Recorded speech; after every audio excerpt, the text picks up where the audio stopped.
Meron lang ang konting salaysay mula sa aking kabataan. Ano ba ang naalala mo pag sinabing kabataan? Ako? Simple lang. Isang napakasaya at di malilimutang alaala.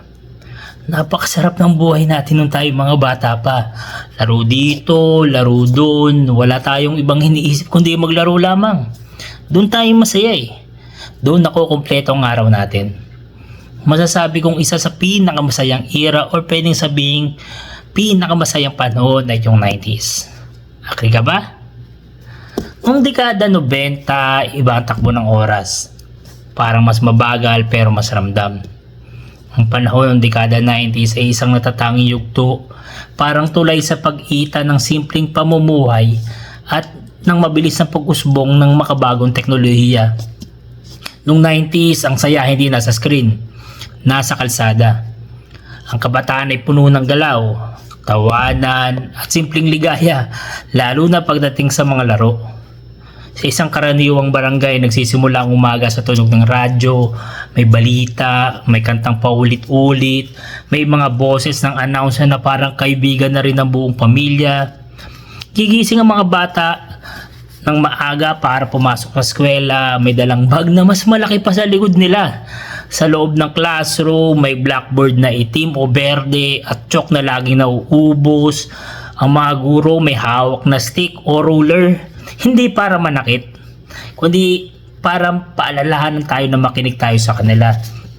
Kapag recess, sabay-sabay ang mga bata sa pagbukas ng baon, may kanin na may asukal, itlog na pula, o minsan simpleng tinapay or kahit wala. Walang sosyal, pero walang naiinggit.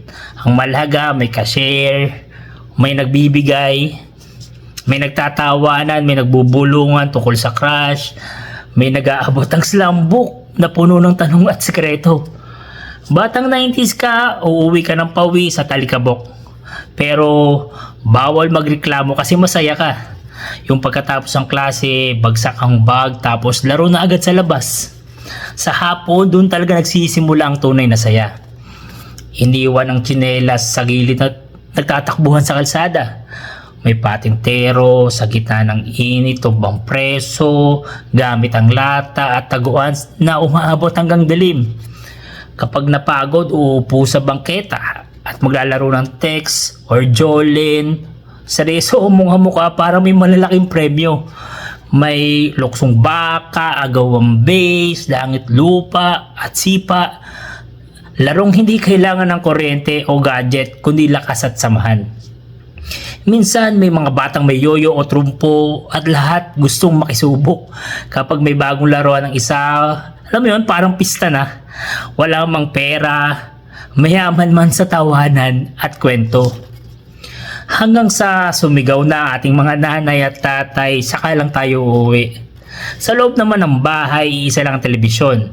Kailangan magkasundo ang buong pamilya kung anong palabas ang papanoorin.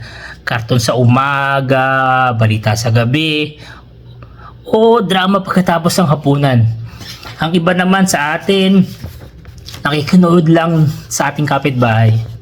Pero masaklap sa iba na pagsasaraduhan pa ng pinto at bintana.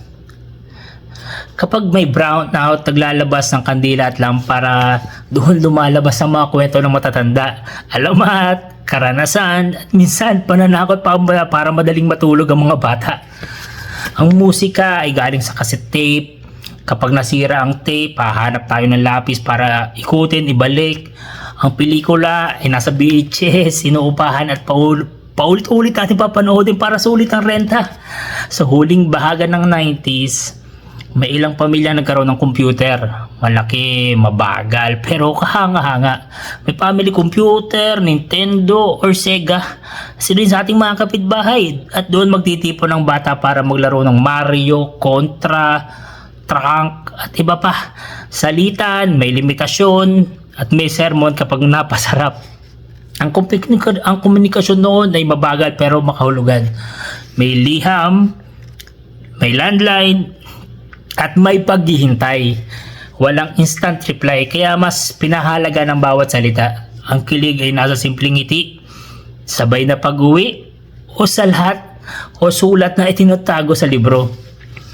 Pagdating ng gabi, tahimik ang paligid, kita ang mga bituin, rinig ang kuliglig at ramdam ang pagod sa buong katawan. Hihiga ang bata na may gasgas sa tuhod at alikabok sa paa. Pero mas ngiting dala na maghapon. Lumipas ang panahon, dumating ang cellphone, internet at social media, bumilis ang mundo. Pero para sa batang 90s, may isang bahagi ng puso na manatili sa panahong yon.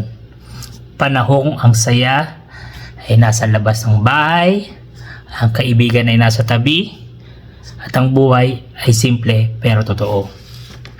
Ang pagiging batang 90s ay hindi lang alaala. Isa itong paalala na minsan sapat na ang laro, kwentuhan at samahan para maging masaya.